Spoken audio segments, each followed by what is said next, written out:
Bienvenue à tous, ici au domaine de Trévarez dans le Finistère. Comme chaque année, le lieu revêt ses habits de lumière en ces fêtes de fin d'année et pour tout cet hiver.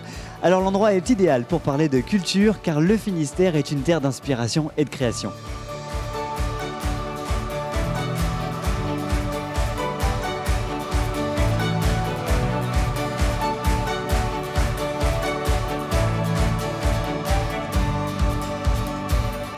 Nathalie Sarah-Bezeul, présidente du conseil départemental du Finistère, bonjour. Bonjour. Vous avez choisi pour le département de faire de 2018 l'année de la culture, pourquoi ?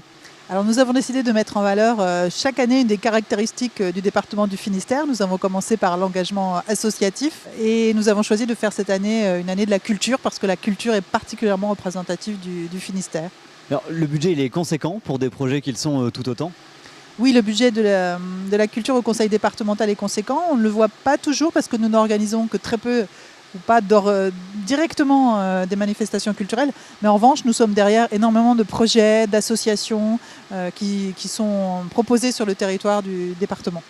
Alors vous le dites, la culture pour vous c'est un vecteur d'épanouissement mais également un vecteur de cohésion sociale, expliquez-nous. Alors la culture, par la culture on peut faire passer énormément de messages qui parfois ne se voient mais ne se disent pas. Par la culture on se reconnaît, par la culture on s'interconnaît, par la culture on fait énormément de liens qu'on ne peut pas faire par ailleurs puisque on peut retrouver dans une manifestation culturelle des personnes qui n'ont pas grand-chose en commun, sinon par exemple leur passion pour tel artiste ou pour tel lieu. C'est l'occasion de les faire se rencontrer, vivre ensemble et puis proposer d'aller plus loin peut-être dans la connaissance. Alors vous le dites, ça passe par des associations, par des événements, mais aussi par des lieux comme celui-ci qui reçoivent des événements ou des expositions qui sont parfois totalement différentes finalement de ces lieux patrimoniaux. Oui, donc le conseil départemental du Finistère est propriétaire d'un certain nombre de domaines, dont 5 réunis au sein de l'EPCC Chemin du patrimoine en Finistère. Et nous en profitons pour, au-delà de la question du patrimoine historique, faire vivre la culture actuelle, créer le lien entre le passé et le présent, entre les générations, et puis le lien aussi avec l'extérieur, avec la Bretagne, la France, l'Europe.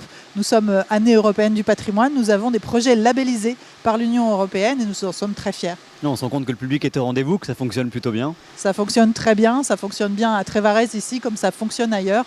On voit que le public finistérien est attentif à ce que nous proposons, à ce qui est proposé et vient très volontiers sur les différentes manifestations. Nous en sommes très heureux et puis au-delà de ça, bien sûr, le Finistère attire énormément de touristes de l'extérieur et nous en sommes aussi très fiers et très heureux. Et puis alors pour faire connaître justement tous ces événements et ces rendez-vous, vous avez lancé, c'était en juin de cet été, l'agenda culturel au sein du département.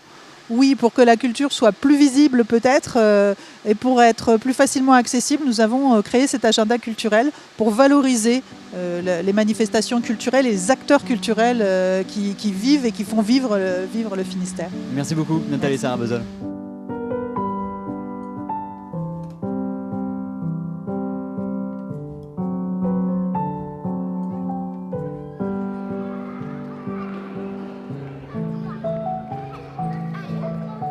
Autour de nous, le travail de Miguel Chevalier. L'exposition s'appelle « D'un rêve à l'autre ». Philippe Ifry, bonjour. Bonjour. Vous êtes le directeur de l'EPCC, Chemin du patrimoine en Finistère. Alors que ce soit avec le travail de Miguel Chevalier ou tout autre artiste qui vient dans ces lieux si particuliers, quel regard porte le public ? Quel impact a ce travail sur la population, sur le public qui vient ici ? Il y a souvent un sentiment de surprise puisque on ne s'attend pas à voir dans des lieux de patrimoine des œuvres d'art contemporains.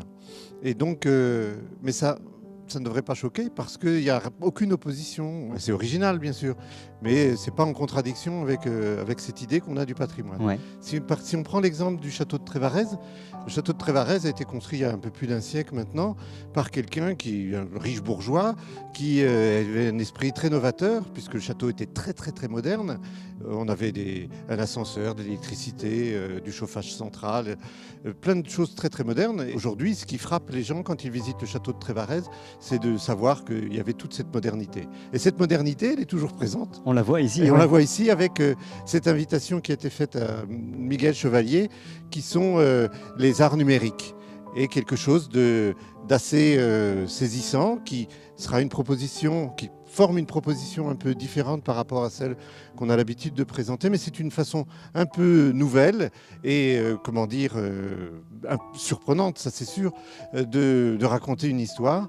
Cette histoire ici, vous le verrez dans les autres lieux du domaine de Traverez. C'est l'objectif que vous avez aussi pour les 5 lieux patrimoniaux, faire de ces lieux patrimoniaux des lieux de culture actuels finalement. Oui, par exemple, chaque année, au château de Kerjan, on présente une exposition qui a comme thème la Renaissance. La Renaissance, c'est l'époque de la construction du château de Kerjan. Et de la même manière, d'ailleurs, les barbiers, qui sont très très riches et qui construisent le château de Kerjan, ils vont chercher l'architecture Renaissance. Ouais.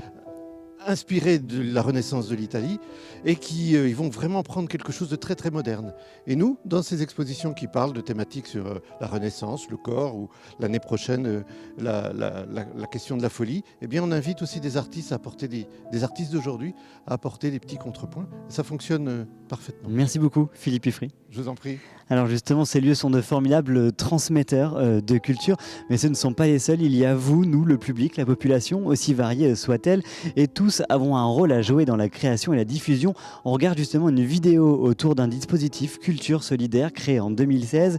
L'idée, c'est de créer du lien, des jumelages entre des lieux culturels et des structures sociales ou médico-sociales. On regarde. Arrivé d'un bon pas dans un pays lointain, visiter avec toi, main dans la main sur le chemin. Le projet du conseil départemental d'initier des partenariats entre structures médico-sociales et structures culturelles nous a particulièrement parlé, intéressé. Depuis 2 ans, on a réussi à produire 2 clips qui ont été entièrement créés, inspirés, réalisés et interprétés par les résidents de ce foyer qui est arrivé à Douarnenez. C'est avant tout de prendre du plaisir à faire ce qu'on fait et à le partager. Et donc on est complètement là-dedans. Love, love, on a le cœur qui va. Je t'aime, tu es très jolie, love, love.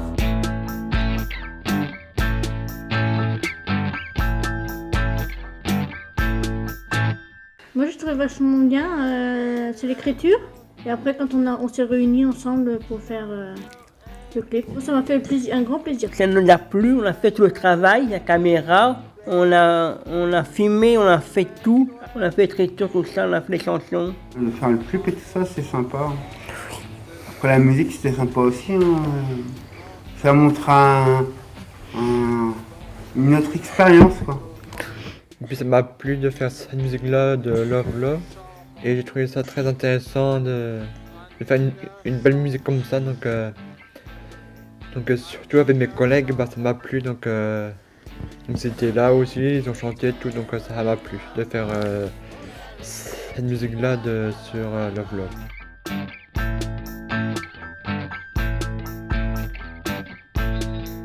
C'est pas bien ? On le disait, la culture, c'est vous, c'est nous. Bernard Lenoac, bonjour. Bonjour. Vous êtes le directeur de Tréteaux Théâtre et on se retrouve ici, sous la jungle d'hiver. C'est un dôme au cœur du domaine de Trévarez.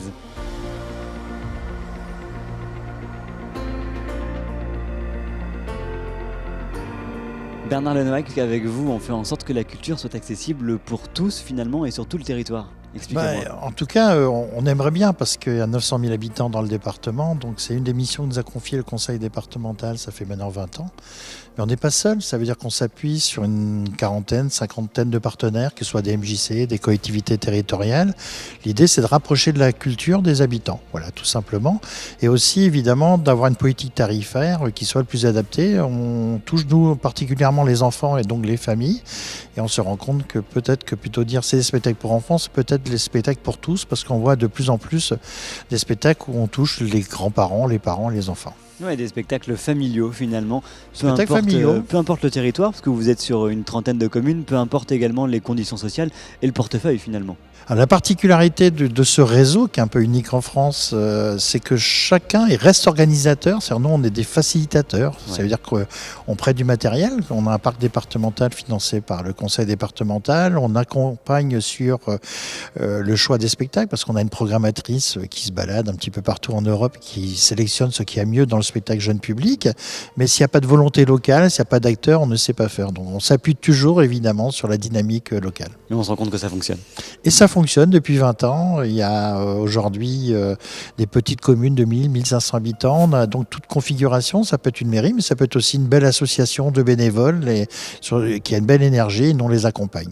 Ce qu'il y a autour de nous, justement, c'est un peu un bel exemple aussi pour ce travail commun autour de la culture. Alors ce qu'on se rend compte aujourd'hui, c'est qu'il n'y a pas des petits, des grands acteurs. Il faut que chacun fasse son travail au bon endroit. Donc nous, on s'appuie par exemple évidemment sur les enseignants, mais ça peut être des animateurs de centres de loisirs, ça peut être des éducateurs qui s'occupent des gamins en difficulté, ça peut être des CCAS avec qui on travaille par rapport aux familles en difficulté sociale ou financière. Donc c'est un travail collectif. Merci beaucoup, Bernard. Merci.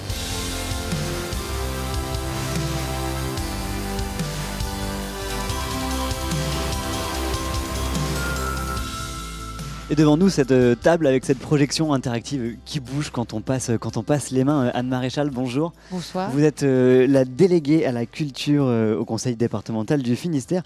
Comment on fait justement pour que la culture rayonne sur tout le territoire et pour que la population y prenne part concrètement ?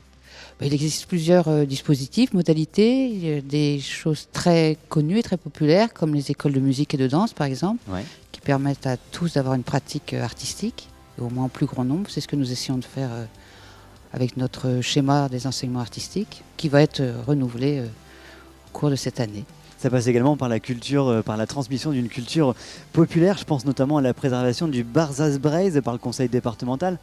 Oui, c'est très important aussi que la population se réapproprie son patrimoine, et l'acquisition de ces œuvres indispensables, monumentales pour la culture finistérienne et bretonne, et même au-delà, était une obligation pour notre collectivité. Alors justement, à l'origine, c'est Théodore Herzard de la Ville Marquée qui a collecté près de 3000 volumes, 7500 documents autour de la culture bretonne. Il l'a publié en 1839 et vous, là, vous avez décidé justement de revaloriser tout cela, de le récupérer au sein du conseil départemental. Expliquez-moi comment ça s'est passé.